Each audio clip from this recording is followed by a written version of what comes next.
dibakar dan sebagainya. Saya tidak menemukan satu ayat pun di dalam Al-Quran adanya azab fisik. Tetapi kalau azab itu, siksaan itu berupa siksaan psikis, kejiwaan, nah itu saya menemukan di dalam Al-Quran. Jadi harus proporsional kita memahami bahwa azab fisik itu ternyata tidak dijelaskan oleh Al-Quran. Bahkan saya berkesimpulan tidak ada azab fisik di dalam kubur. Kenapa? Karena fisiknya sudah hancur, sudah terurai menjadi tanah, ya, menjadi tanah kembali kita ini badannya. Tetapi kesadaran kita masih ada, sehingga kesadaran itulah yang akan menjadi objek atau subjek dari penderitaan atau kebahagiaan di alam barzah. Nah, ini menjadi seperti mimpi. Orang yang tidur itu masih bisa tersiksa, tetapi bukan badannya, melainkan tersiksa jiwanya, yaitu ketika dia bermimpi yang menakutkan, bermimpi yang mengerikan, ya. Bermimpi misalnya dikejar anjing, wah dia lari, nafasnya ngos-ngosan, wah dia itu seperti mau keluar dari mimpinya nggak bisa, iya, tersiksa, atau ketakutan, atau khawatir, atau mimpi mungkin mengalami kecelakaan, ya, atau mimpi mengalami perkelahian, pertarungan, dan kemudian ya disiksa dan sebagainya. Itu bisa terjadi, dia merasakan itu di dalam kesadarannya. Nah, begitulah Al-Quran menggambarkan bahwa orang-orang yang berada di dalam kubur sesungguhnya bisa mengalami penderitaan, bisa mengalami kebahagiaan, tetapi itu bukan siksaan dalam arti badaniah, melainkan dalam arti kejiwaan. Ini kalau ditelusuri lebih lanjut, kenapa demikian? Karena memang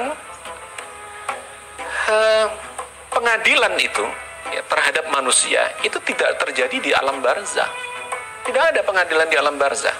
Dalam berbagai ayat Al-Quran bercerita bahwa pengadilan itu ya adanya di akhirat, bukan di alam barzah. Saya tidak menemukan satu ayat pun yang mengatakan bahwa orang yang mati kemudian ditanya oleh malaikat Munkar dan Nakir, ya, diadili di sana, kemudian diputuskan di sana bahwa dia orang berdosa, siap-siap masuk neraka, ini orang yang berpahala, siap-siap masuk surga. Itu sama sekali tidak diketemukan di dalam Al-Quran. Jadi sahabat sekalian, saya tidak menemukan satu ayat pun di dalam Al-Quran yang bercerita tentang pengadilan di alam barzah. Pengadilan akan dilakukan oleh Allah di alam akhirat. Dan yang mengadili itu bukan malaikat, yang mengadili itu adalah Allah sendiri. Para malaikat hanya bersifat membantu, menyediakan data-data rekaman perbuatan yang selama ini kita lakukan di dunia, yang direkam oleh malaikat dan nanti akan diputar, ya, bayangan saya secara hologram begitu, yang sudah kita bahas dalam episode sebelumnya. Malaikat penyaksi, malaikat penggiring, itu diceritakan oleh Al-Quran.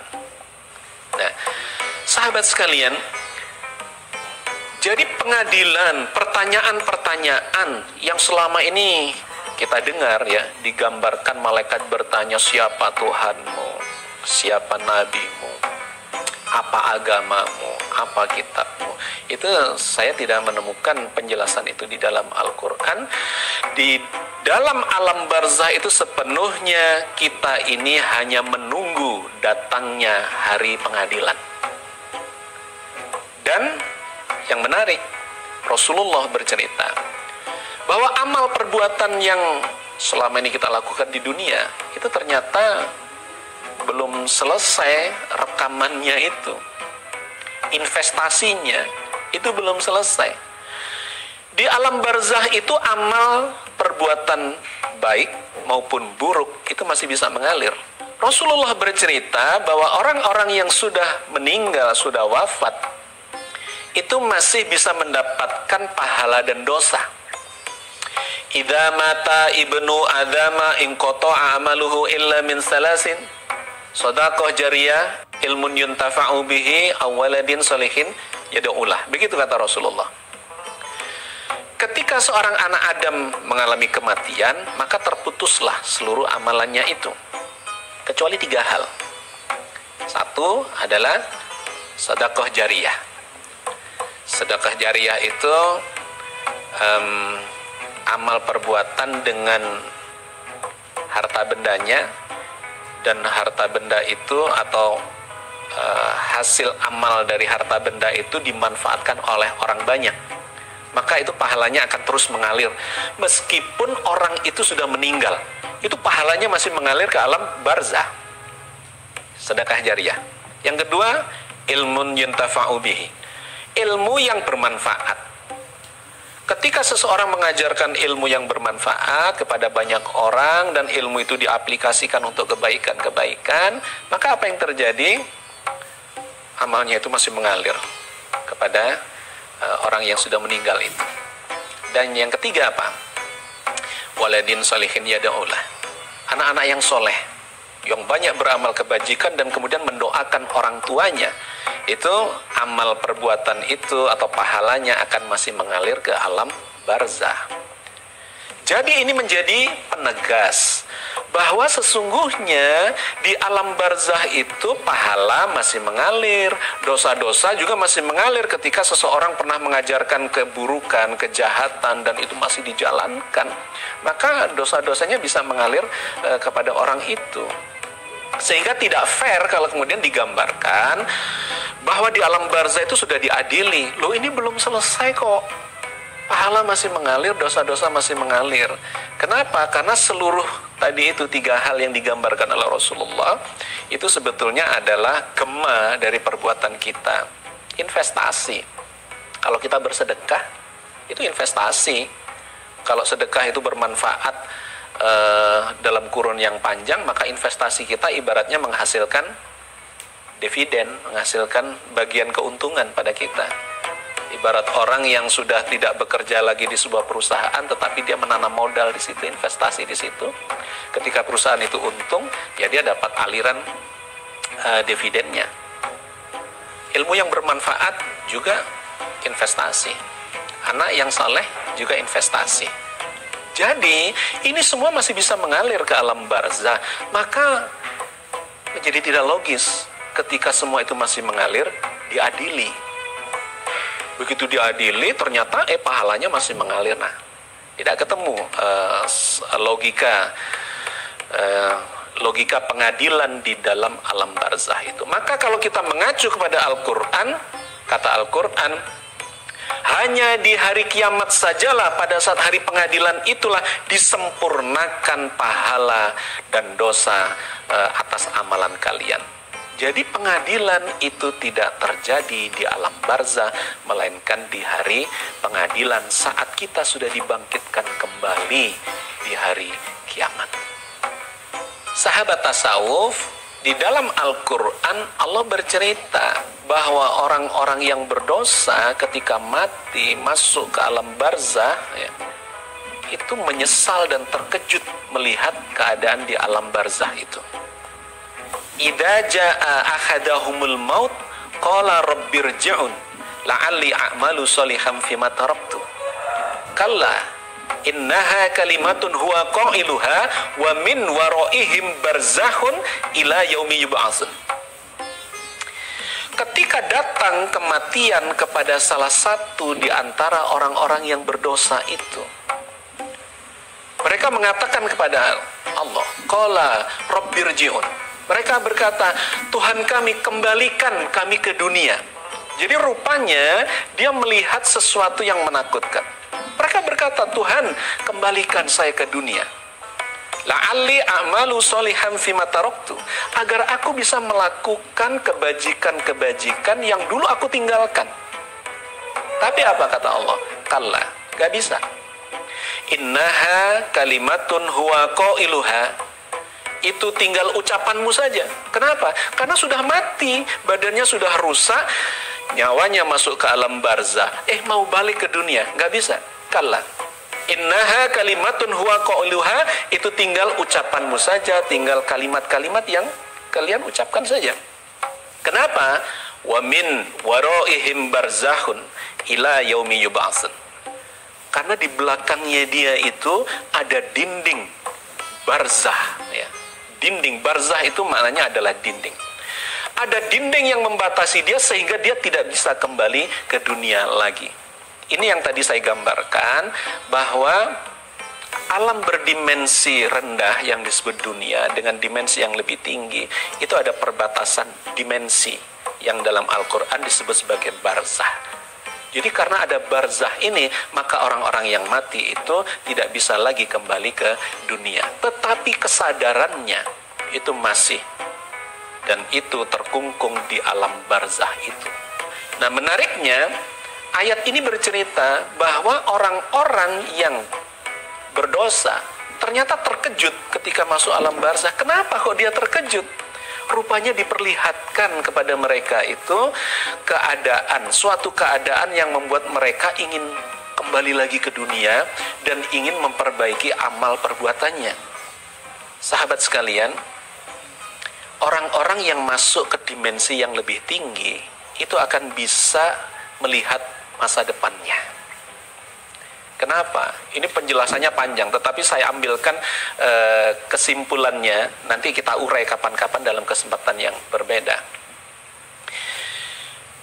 Langit yang berdimensi, atau langit yang berlapis 7 itu, berlapisnya tidak secara bertumpuk kayak kue lapis begitu, tetapi secara dimensional.